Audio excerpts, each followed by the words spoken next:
and thank you for tuning in to Connections and Directions, our University of Michigan Civil and Environmental Engineering podcast.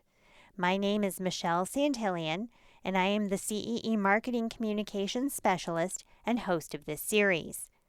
During our podcasts, we are featuring members of our CEE community and how their work reflects our mission of engineers in service to society. We will be highlighting our strategic directions and our commitment to diversity, equity, and inclusion. CEE's 5 strategic directions are human habitat experience, shaping resource flows, adaptation, automation, and smart infrastructure finance. We have Brooke Mason, who recently defended her dissertation in civil engineering and will graduate in April with her PhD. Welcome and congratulations. Thank you. Yeah, I'm glad to be here. How do you and other current students see yourselves participating in our strategic directions? Yeah, I think the work I've done at Michigan really connects in with the adaptation and the automation pieces of the strategic plan directions. Basically, I think of adaptation in terms of adapting to climate change. I work in the water space, and so climate change and adapting to that is a big focus, and we do that then through automation. So if we think about our urban areas, they're struggling to manage water and flooding, pollutants, etc., due to a changing climate, as I was saying, rapid urbanization. Our urban areas are growing significantly, and an aging infrastructure. And so because of those sort of like 3 things combined together, we're struggling to manage flooding and water quality. And my lab takes an approach, a new approach, basically where we lean on advances in technology.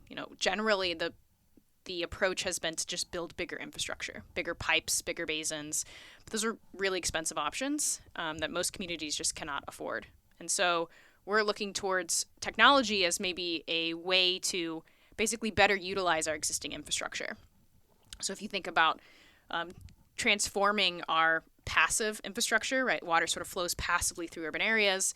If we can retrofit those systems with things like sensors and control technologies, we can turn this passive system into an active one, and then use the data from sensors to better manage water moving through our areas. So you can sort of think of a city where you are getting this real-time data and then using advances in like electrical engineering in terms of machine learning and control theory and signal processing to then optimize how we move water through our urban environments to then, again, mitigate flooding and improve water quality. And so, yeah, I think it's a really perfect fit in the adaptation and automation sections.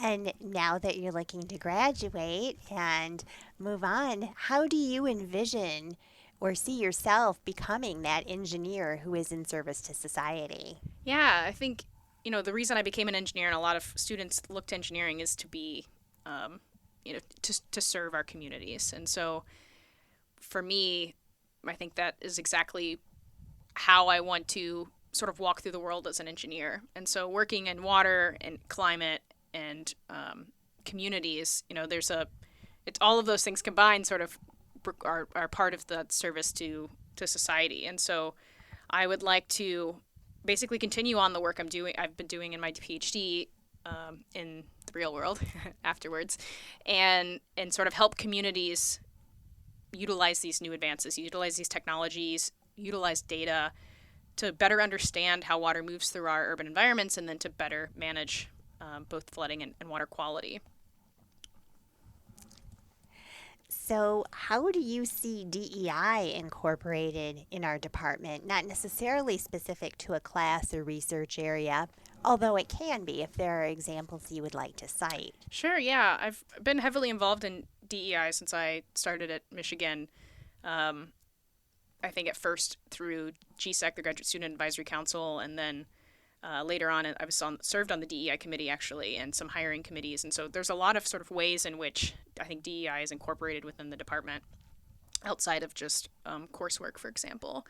I was actually on the ground floor when, after the murder of George Floyd, there was an open letter that students wrote to the department asking for sort of more work in this area. And, I was really excited and maybe a bit surprised by how quick the department was to respond to sort of our requests to sort of really start to take serious action. And they were already doing some stuff before, but we really wanted to sort of, as students, like we want to work on a faster timeline. And so, for example, we asked for a full-time staff member in the department working on DEI, and now we have Katie Crawford doing that work. For example, we asked for more education for students, faculty, and staff on DEI topics, and now there's the certificate that you can get in DEI within CE, for example. Students were added to the DEI committee, so I was sort of on that initial group of students that was added to the committee, working on a lot of different projects within the department and at the college level. A new student mentoring group that we were hoping were going to be just for BIPOC students, but it is more broad for all students. And so there's been quite a few really big steps in the department. I think there's still a lot of work to be done, but we're on our way. And I think, to keep seeing that progress, we need everyone involved. So whether you're a faculty, staff, student, prospective student coming in, there's a space for you to sort of make an impact in DEI where you're, where your passion overlies with the sort of DEI initiatives. And you mentioned prospective students. Why did you choose the University of Michigan's CEE department? And what would you tell students who are considering coming here? Yeah, I was fortunate to work with my advisor, Brooke during my master's at the University of Toledo through sort of a joint research project. And through that, I became familiar with the campus and his lab group and his research and how he works with community members and how he advises the students, and all of that sort of, to me, put together this perfect package of where I wanted to do my PhD. And the best advice I got when I was looking for schools was making sure you find the right advisor. That's the right fit. And I didn't understand how important that was till going through my PhD here. And so, because of that, I came here. And on top of that, I'm part of the intelligent systems sort of sub focus area. And the coursework is just phenomenal. I couldn't find that coursework at anywhere else to sort of give me the foundation that I needed to do the work that I wanted to do. So, if I'm thinking about what I would tell myself when I was back in the day, or prospective students, I would say, make sure you're do your research, your due diligence to figure out which faculty members are doing the work that you're most interested in. You can reach out and see if they're accepting students, and I would really recommend setting up a informal sort of meeting with them so you can sort of understand a bit more about their culture and their research and what their expectations are. Definitely visit the school, apply here and other places, and make sure you visit those places so you can really get a feel of what they're offering you. And then, again, that most important piece is making sure that advisor is the right fit.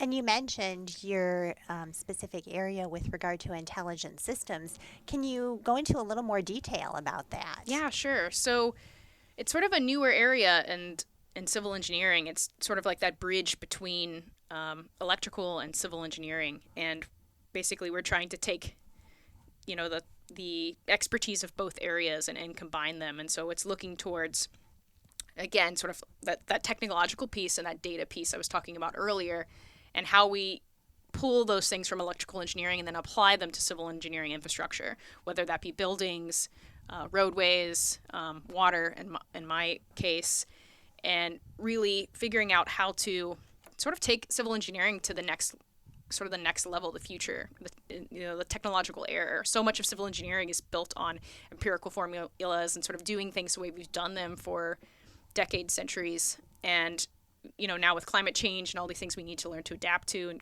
growing populations in urban areas, those sort of standards of practice aren't really working anymore. And so we need to figure out how to adapt, and that requires sort of this intelligent approach where we're using data to inform our decisions and then utilizing technological resources to sort of optimize our infrastructure.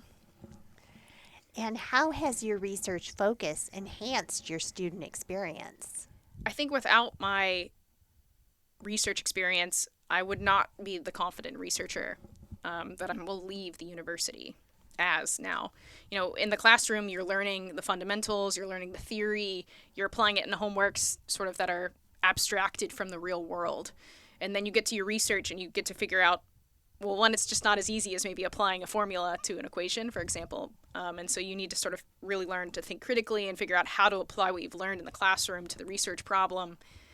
For me, it allowed me to, our work is heavy field work too, so I got to do some field work and some lab work, allowing me to sort of take, for example, equations on how circuits work and apply it in the real world by building out my sensors for the field and then going out and deploying them. And so, yeah, you really get to apply, at least in my case, apply what I'm learning in the classroom in the field, in the real world. And that's allowed me to, I think, be really confident about, where I go next and being able to apply those in the real world. And you recently defended your dissertation. Can you tell us a little bit about that process and how it felt to meet that achievement? Oh, yeah. It was it's still pretty fresh. It's a week ago today, actually. And it's a sort of stressful time to put it all together, right? To figure out how to put 5 years of work into, a 40-minute presentation. But it's a really... it's not like your qualifying exams where you're trying to prove that you know all of, the things you need to know for your program. It's really a time to sort of celebrate and share what you've spent your last 5 years, dedicated to your, not only to your committee, but to your friends and family. Makes me a little emotional. It was it was a really amazing day. And so, it's really nice to sort of have a pinnacle moment where you can be like, this is it. This is everything I did. And, now I get to move on to this, next stage of my life. Can you tell us what your dissertation was and just a quick summary about it? Sure, yeah. My dissertation was titled Advancing Autonomous Green Stormwater Infrastructure. So when we started this podcast, we were talking a bit about how we utilize technology and data to better utilize our stormwater infrastructure. And so I focus specifically on green stormwater infrastructure, which are sort of nature-based solutions for managing. So I was talking about you can build bigger infrastructure, or often people push for these green stormwater infrastructure systems, which are basically like engineered to capture, store, and treat water, putting it into the ground instead of into our pipe systems. And while green infrastructure has a lot of benefits, there are a lot of challenges still. And so through my dissertation, I was trying to figure out how we can utilize technology to sort of optimize these systems as well. So that way, in the future, we can think of our stormwater systems as not only optimized pipe basin systems, but also these sort of nature-based rain garden type systems as well. It sounds like a fascinating topic. And again, congratulations. And now that you're wrapping up your experience in CEE, do you have a pearl of wisdom that you would like to share with an incoming student or a prospective student? Yeah, I think the thing to remember is that you are a full-fledged human being, not just a student, not just a researcher, and making sure you're taking the time to sort of take care of yourself as in all aspects of your life, right? So that's making sure you're getting sleep and exercise, maybe therapy, highly recommend therapy, yoga, whatever it is, walks that sort of allow you to come back to yourself and take some time away from the trials and tribulations of graduate school. And also, if you come here, Ann Arbor's such a great city. There's the summer art festival and lots of shows and music, and so there's just like a lot to do, and you can very easily get so tunnel visioned into your work that you forget that you're in this new place. So making sure you're finding time to explore and meet new people, because those relationships are really going to be critical in the hard parts of the dissertation, and then they get to be there at the end when you are finally defending. I think those are probably the main. And getting involved in the department, I think, or on campus, or whatever that means for you to give back. I was highly involved in the department in terms of hiring committees, the DEI committee, CEDAR, which is the CE-DEI Collaborative, which is a group of students, and several others. And, those organizations really made my time really meaningful and impactful beyond just research. Thank you very much for joining us today. Thank you so much for having me.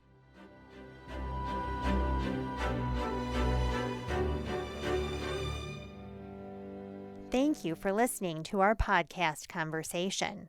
For more information about CEE at Michigan, please visit our website at cee.umich.edu.